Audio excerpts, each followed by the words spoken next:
Yatam gati gati paragati parasamgati bodhisvatyata om gati gati paragati parasamgati bodhisvatyata om gati gati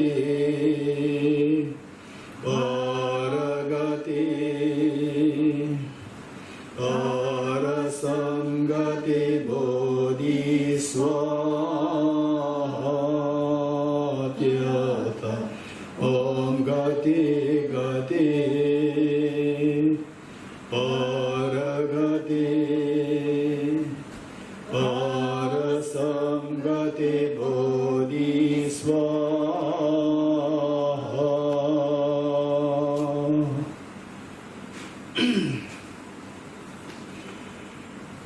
Okay.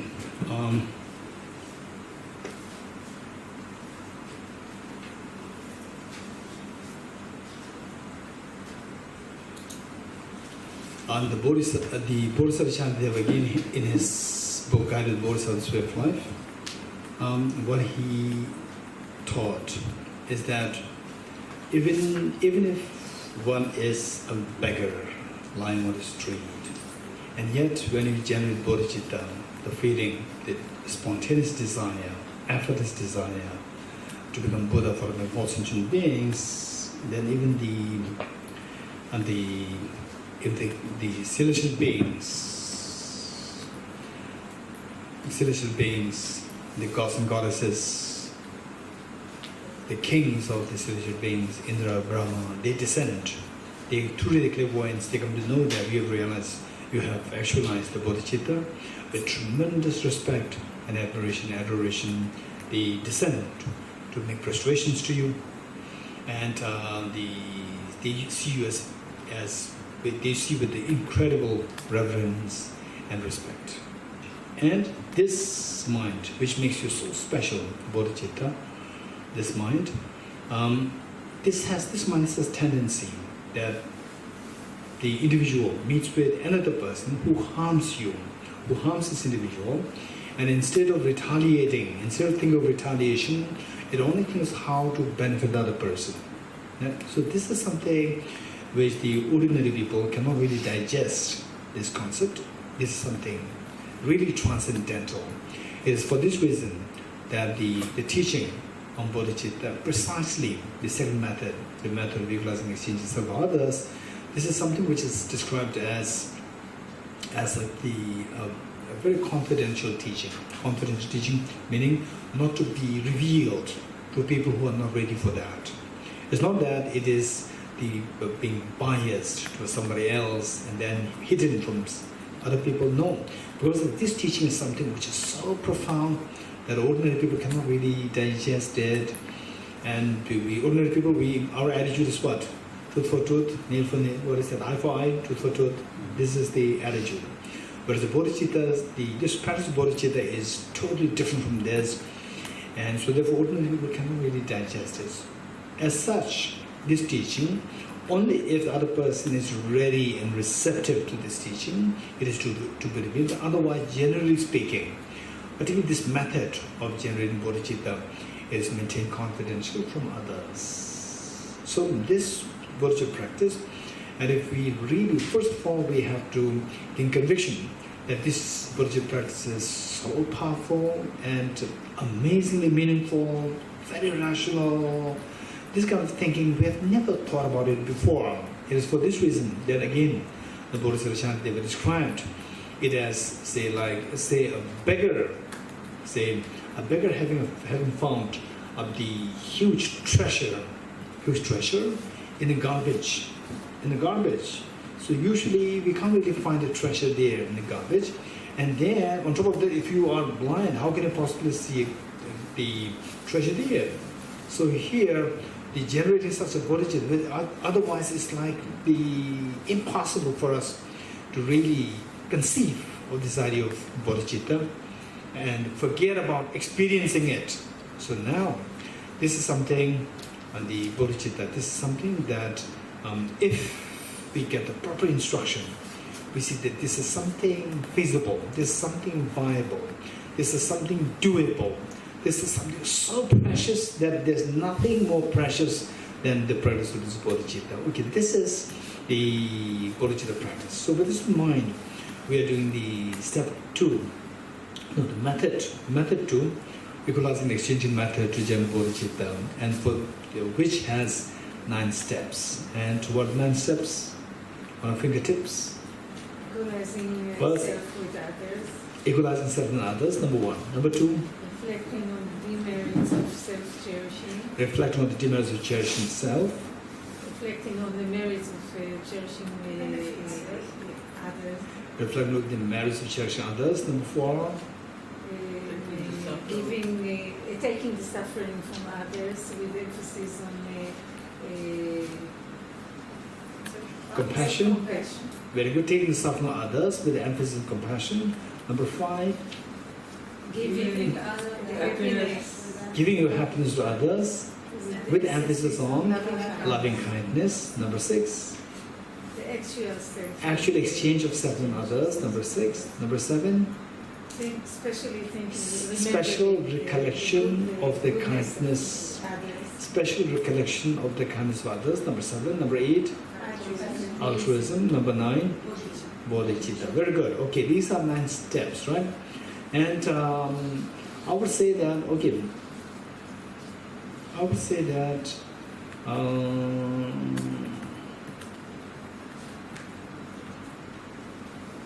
there may be so less number of people actually meditating on this. So less. Very many people are very busy practicing tantra. Was very high teaching. So less number of people actually practicing this. So less. Without this, the foundation is missing. Particularly for the Mahayana teaching, tantra, Mahayana teaching, foundation missing. And yet, this is missing. This is reality. Now, the point is, why not? We practice it to the best we can. And what we suggest is, let us be very realistic. Let us be very realistic. What do you mean by very realistic? Meaning that if you are very busy, of course tomorrow we're going to discuss on how to design your daily practice. If you have 1 hour, if you have 2 hours, if you have half an hour, if you have 20 minutes, 10 minutes, like this. So the point is that if you, of course, with the household responsibilities, family responsibilities, your job, and so forth, and of course depending on your schedule, if your time is really very tight, then I may suggest that you can do one method today, the next method, the second method, the next day, and alternate between these 2 methods, rather than trying to do both methods in one day. Because if you try to do both methods in the one day, this takes time. These 9 steps and the 7 steps, the 2 methods, take time. Because it takes time, sometimes it may go, like, of course we need time management. Sometimes it may go like 45 minutes, just on meditation bodhicitta, it may take like 1 hour. So then you have a lot of other things to do, and then slowly you may quit it. So therefore, to be very realistic, do one method a day and the other method the next day.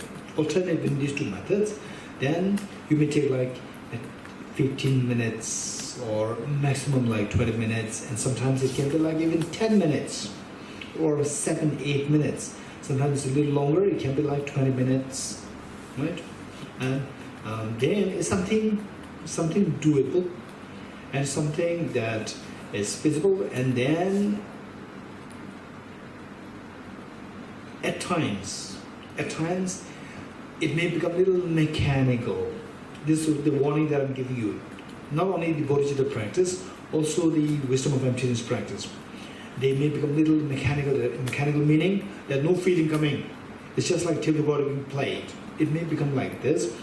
In fact, some of our friends who, after attending Bodhicitta retreat elsewhere, in Japan, Shield, and then in, say, the Malaysia, in Indonesia, Bali, Indonesia, Jambi, in Japan, Dharamsala, and then the Dehradun. So we did this Bodhicitta retreat in many places. Where we did Bodhicitta retreat, many people, from that retreat onwards, people started to actually practice, particularly the Vajra moon. Vajra moon, say 5 minutes breathing meditation, and then the renunciation on the basis of the 4 seals, then the Bodhicitta, one of the 2 methods, and then the wisdom of emptiness. People started to actually meditate on a daily basis, and I'm so happy that that many people reported that since then they have never stopped doing this practice on a daily basis. Right? It may be like 15 minutes, 20 minutes, but they've been continuously doing it. And they say that some of them said that at times it becomes a little mechanical. I said, don't worry. It becomes mechanical. You may feel a little demoralized. For the practice, what we need is we need 2 things. One is the consistency. Consistency. One is the consistency, and the other one is the rigor. What is rigor? In rigor in Hebrew. It's like enthusiasm. No, the Energy. very energetic rigor, high quality, energetic. What do you call it? Huh? I'll look it up. Okay, and let's look for rigor. נמרץ. נמרץ. Yeah, Nimrats. נמרץ. Nimrats, yeah. Okay, so we need 2 things. One is the consistency, Merits. and the other one is the Nimrats. Right? The rigor. We need Merits, these 2 things. Huh? Merits. זה לא אומר, זה נמרצות. זה קצת אחר. נמרצות, אוקיי. במילון כתוב מרץ, אבל נמרצות, אוקיי. נכון. נמרץ. Okay. נמרץ is the person. The person is נמרץ. Not the person. The person is נמרצות. The noun is נמרצות. Oh, אוקיי. Nimansut. yeah. Okay, we need Nimansut, right? So we need consistency and we need the rigor, the Nimansut. We need these 2 things. Okay. So enthusiasm, when you speak about enthusiasm, yes, you're right.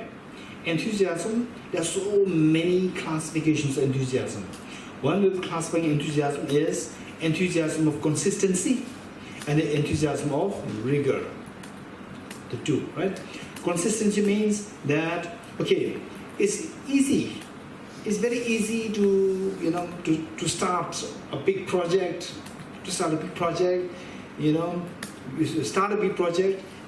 To continue that is very difficult, right? To continue that. So the consistency. And the journey of Gade Para Sambhara Buddhism, this is a very big project. It's a very important journey. Because of this, you started and there's a tendency that we may stop it. So what is important is consistency. So even though it becomes mechanical, continue. This will help you to build the consistency. You're getting it? Okay. This is so important, so important. This is with consistency. With the consistency, what happens? Then consistency means you practice it. With the practice, it becomes easy. You getting it? It becomes easy. When it becomes easy, you don't find it difficult to do it. If you don't find it difficult to do it, it is like having breakfast. For breakfast, it is not difficult. Okay, again tomorrow I have to have a breakfast. There's no problem, right? Because it's so easy. So the point is that consistency will help you to make your practice easy. Then, once you have this consistent practice, then slowly focus on the rigor. What is that? Nimansut. Then focus on the Nimansut. Right? Focus on the... Okay, this is how And then how to have the Nimatsut is by enriching your studies. Enriching your studies by doing your studies more extensively, right? And then reading more materials. And then say say meeting with people, colleagues, teachers, right? And then share experiences, listen to others' experience. They will help you to enrich and make it rigorous. Okay, and then of course we need to have the earlier practices. Say which of the two mothers is going to be more rigorous, right? Which of two mothers is more rigorous? One mother whose child has two children, one with one child and the other with say the 4 children. And the mother with one child, this child is very successful, right? Okay, doing not really successful, but doing okay, right? Whereas the mother with 4 children, they are sick, right? And then they say financially very difficult, and they are being bullied by others. So which of the two mothers you think is going to work harder for the children? Second one, because of the situation. So you have to create a situation of urgency. Create the situation of urgency. Urgency. Do you remember in this course we discussed a little bit about creating urgency? What was that? Impermanence. Impermanence. Exactly. By meditating on the 4 seals, the first 2, right? All composite things are impermanent, and all contaminated things are suffering nature. These two, the more we think of these 2 things, the more sense of urgency we build in us. For example, the more we think of these 2, it's as though like you start to feel as though like say if you don't think of these two things, then what happens is that like you are seeing the snake from a distance. Oh, there's the snake. Okay, the Izigla, right? Please, if you get rid of the snake, right? Okay, if the snake is next to you, you will not say Izigla, please remove the snake. You will jump. You getting it? Sense of urgency. So the more we think about impermanence and the suffering nature of samsara, the more we think of these two, then the more the sense of urgency will come to you. The more the sense of urgency, more rigorous your practice will be. More rigorous your practice will turn into. Okay, this is very important. With this in mind, the 9 steps. Of the 9 steps, the first step is equalizing self and others. We have to realize that you and others, all others are equal in wanting happiness and not wanting suffering. And there's no reason why I should be more important than others. So in this regard, we discussed on the self-centered attitude. You know what exactly is self-centered attitude? There are 2 levels of self-centered, gross and the subtle. The gross one says what? I'm more important than others. And the subtle one says, I'm important by being oblivious to others. Okay, this is what we discussed. Now, the point is that the self-centered attitude, right? So here, the same self. I do remember yesterday that I mentioned to you that step 1 through to step 7 is to build your love and affection towards others. You remember that? Step 1 through to 7 is dedicated to build your love and affection towards other beings. So what is the opposite force of love and affection towards others? No? What is the opposite force which stops you from loving others? Loving yourself. Self-centered attitude. You're getting it? Okay. So through step 1 through to step 7, it is primarily to crush the self-centered attitude. And what's the opposite of self-centered attitude? Other cherishing mind. Right? It is step 1 through to step 7 is primarily to crush the self-centered attitude and build the other cherishing mind. This is the whole purpose. With that in mind, step 2. What's step 2? Reflecting on the demerits of cherishing oneself. So the more we think about the demerits of cherishing oneself, the more we dislike this self-centered attitude. The more we dislike cherishing oneself. The more we think of cherishing others, the benefit of cherishing others, the more we feel like cherishing others. So this is how the mind works. So with the first point one, reflecting on the demerits of cherishing oneself. So this is what we have to, think more wisely. More wisely. For example, let's say you can create scenario. We can be creative, as I mentioned earlier. For the Bodhicitta practice, we can be as creative. Make sure that you have these 9 steps on your fingertips, and then to enrich these steps, you can be as creative by bringing experiences from your own life, by the seeing. You bringing in the experience that you have seen with other people, what you've read, what you have, what you've heard. All this you can bring in these steps. Okay, first reflecting on the demerits of cherishing oneself. So let us create these scenarios. So let's say 2 persons, both are equally intelligent, both are equally, competent, but one is very self-centered and other is more loving and caring towards others. Right? And we are all social animals. Don't forget that. We all crave for love and affection. We all crave for love and affection. Right? We all want other people to appreciate you. Right? This is our human nature. Okay. This being the case, who do you think, which of the 2 persons you think will be happier amidst other people? The first person who is selfish, or the second person who is the more kind towards others, who's more happy? Naturally, the second person will be more happy. If you think like this, why? Both of them are equally competent. Both of them are equally educated and wealth-wise, materially, they're also equally well off. And then the family, everything is like same, but one is very selfish and the other one is very kind and gentle, right? Who's going to be more happy? Of course, if you think by creating this scenario, we see that person who's gentle is going to be more happy. In the first place, the family will be very happy. It's such an incredible headache problem to listen to the problems of the families. I'm saying this. Right? It's not 100%, it's not all the families. But I have to listen to such stories. Right? The girl cheating on the husband cheating on the wife. Right? And then both the parents ignoring the child, and child fighting against the parents. And then somehow all these problems are rooted to the self-centered attitude. Less self-centered attitude, more the family is happy. This is guaranteed. You're getting it?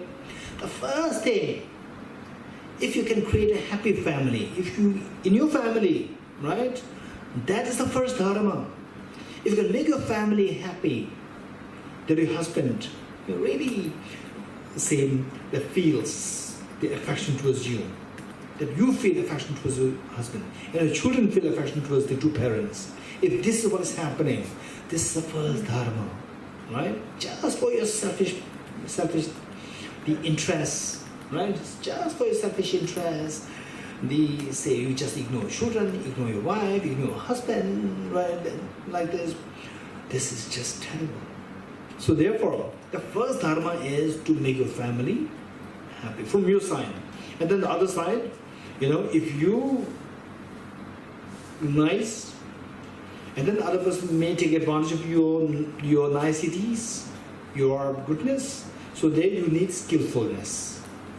So therefore, in the Mahayana teachings, there are always the emphasis on what is known as skillful compassion. Not just compassion, skillful compassion. Where you are compassionate, while other people cannot take advantage of your compassion. The other people cannot abuse your compassion. Known as skillful compassion. This is so important. Okay, now with this, if you think like this, and then in the history of humanity, It's a history of humanity. If you are to choose between, say, the celebrities of the world in the history of humanity, say the Hitler, Mao Zedong, right? Celebrity meaning very popular meaning well known one, and then the people like Mahatma Gandhi, Martin Luther King Jr., His Holiness Dalai Lama, Mother Teresa. Which of the two you like to become? Naturally, like His Holiness, Mahatma Gandhi, Mother Teresa, Martin Luther King Jr., and so forth. Why? Because how come that they become very special? Everybody loves them. Why? Everybody's afraid of the other side. Right? Say, if you are to live in an environment where nobody loves you, are you happy or not? You are not happy. You have to live in fear. In fact, these people who are so well known in the history of humanity, yet become so brutal and dictators, right? If you read their biographies, you see that they had to live in fear. They themselves had to live in fear. For example, Mao Zedong, at a certain point, when he was picking up the peak of his power, there he exterminated many other people because he feared that they will topple him. Right? So they had to live in fear. Whereas Mahatma Gandhi, Mother Teresa, Martin Luther King Jr., and so forth, right? They are people who are envious, who are jealous of them, but millions love them. But in the other case, nobody loves them, right? So we naturally crave, we want people to love us. And how can that happen? Is only if you have the other cherished mind. You get it? Look at these examples. We see that other cherished mind is so precious. And in our own life, we never know whether we can become like His Holiness the Dalai Lama, Mother Teresa, like this. It doesn't matter. Within our own capacity, do your best, to the best you can, practice other cherished mind, to see how to crush the self-centered attitude to the best you can.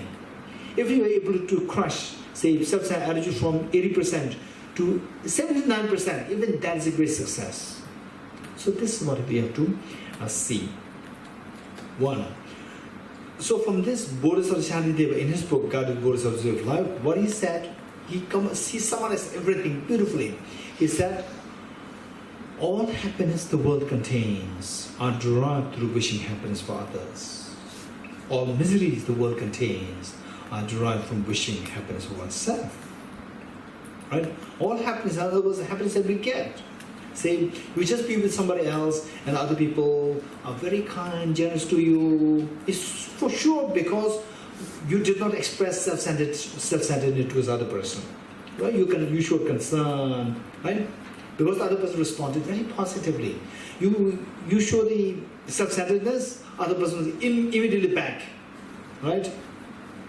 Okay, so therefore, we see that by being self-centered, right, it will only attract miseries. It will never attract goodness to you. So self-centered attitude is something that we have to think over and over again. And then amongst your colleagues, in your workplace, and some of the family members, this is amazing. Some of the parents say they have 2, 3 children, right? And then amongst the children, some are very caring, loving, and some are very self-centered, right? Do you notice that? They are. So with this, then because parents are very transparent with the children, sometimes when I go there, then okay, this child is very selfish. But this child is more caring. Some who are very direct. One of my cousins, amongst the children, she will say that, okay, this child is a little lazy, right? Or this child, he or she is very competent, not lazy, very active, and very caring.